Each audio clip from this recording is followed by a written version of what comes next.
Praise the lord. బాగున్నారా?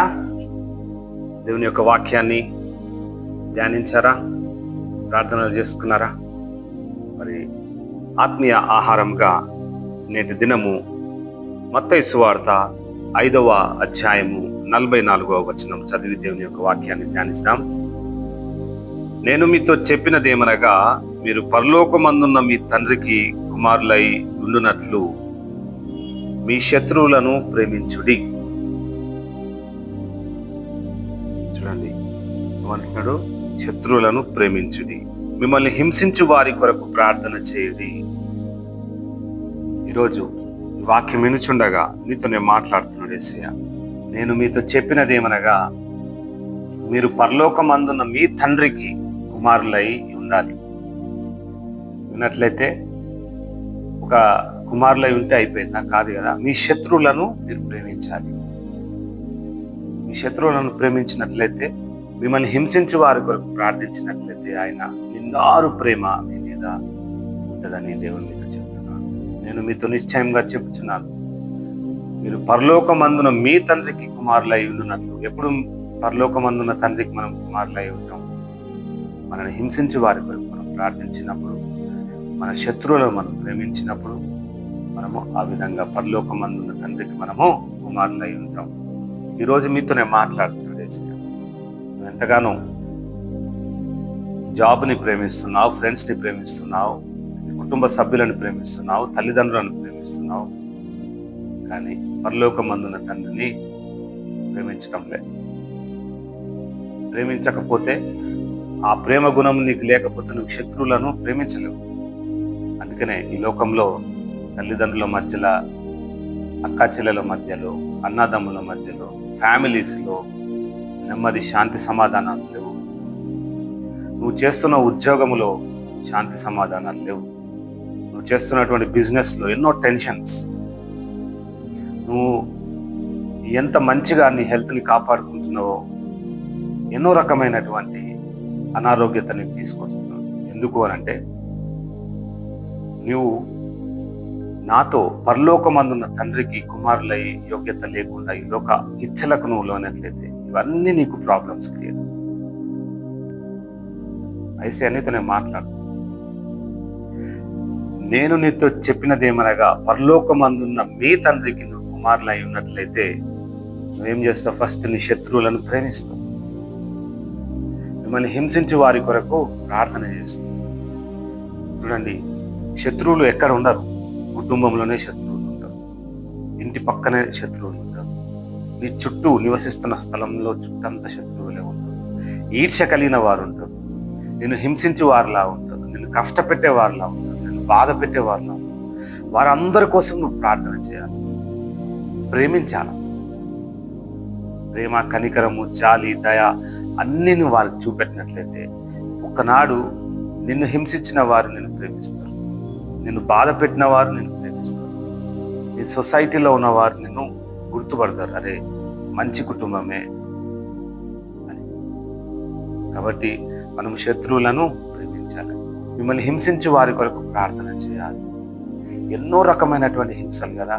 చూడండి, యేసయ్యను సిలువకు అప్పగించుకుంటుండగా రాజులు సైతం ఆయన యొక్క తప్పిదములను గుర్తుపట్టలేదు. ఏ తప్పు చేయలే అని వాళ్ళకు తెలుసు. ఆయనను నీవు నేను మన ఆలోచనల చేత, మన తలంపుల చేత, మన ఇచ్చల చేత మనము యేసయ్యను సిలువకు అప్పగించిన పాపం. ఆయనను ఆ కల్వరి సిలువలో ఎంతగానో శ్రమ నొందుతూ నీ కొరకు నా కొరకు ఆయన ముఖము మీద ఉమ్ము వేయబడ్డాడు, తల మీద ముళ్ళ కిరీటం పెట్టబడ్డాడు, పిడుగుద్దులు గుద్దబడ్డాడు, తన్నినారు ఆయనను, నరనరాలలో రక్తాన్ని చిల్లి ఆయన చివరి రక్తపు బొట్టు వరకు నీ కొరకు సిలువలో కార్చినాడు. ఆయన ప్రేమ యేసయ్య ఎంతగానో ప్రేమించింది కదా శత్రువులను. అయినా తండ్రి అని యెహోవాకు ప్రార్థన చేస్తూ, తండ్రి వీరేం చేస్తున్నారో వీరు ఎరగరు కనుక వీరిని క్షమించు అని అన్నాడు.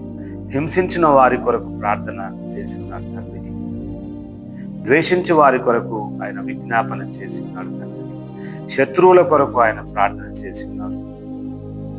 శపించిన వారి కొరకు, ఉమ్ము వేసిన వారి కొరకు ఆయన ప్రార్థన చేసి ఉన్నారు. చూడండి, శత్రువులను ప్రేమించాలి మనం. మన శత్రువులను ప్రేమించినప్పుడు మనము దేవునితో సంబంధం కలిగిన వారం. ఒక శత్రువుని ఇంకా శత్రుత్వంగా చూస్తూనే ఉన్నావేమో. ఈ లోకంలో ఇద్దరు శత్రువుల మధ్యన నువ్వు ఇంకా తలమల్లడిగిపోతుంటే, తనలాడుతుంటే నిన్నే యేసయ్య అంటున్నాడు, వారిని ప్రేమించు.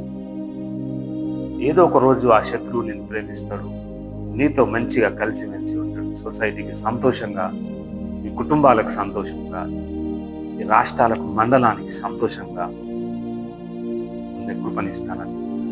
కాబట్టి నేను మీతో చెప్పినదేమనగా, మీరు పరలోకమందున్న తండ్రికి మీరు కుమారులై ఉండినట్లయితే, ఈ శత్రువులను ప్రేమించినట్లయితే, మిమ్మల్ని హింసించి వారి కొరకు ప్రార్థించినట్లయితే, గొప్ప ఈవులను నీకు, నీ కుటుంబానికి, నీ సొసైటీకి, నీ ఉంటున్నటువంటి ప్రాంతానికి ఇస్తాను.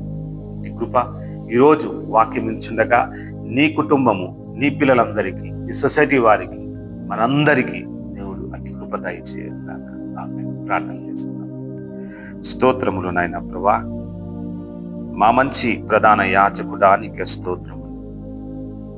అవునయ్యా, మీరు చెప్పిన మాటను బట్టి మేము గ్రహించి ఉన్నాం తండ్రి. పరలోకమందున మీ తండ్రికి కుమారులై ఉండునట్లు మా శత్రువులను ప్రేమించుడి అని అన్నావు తండ్రి.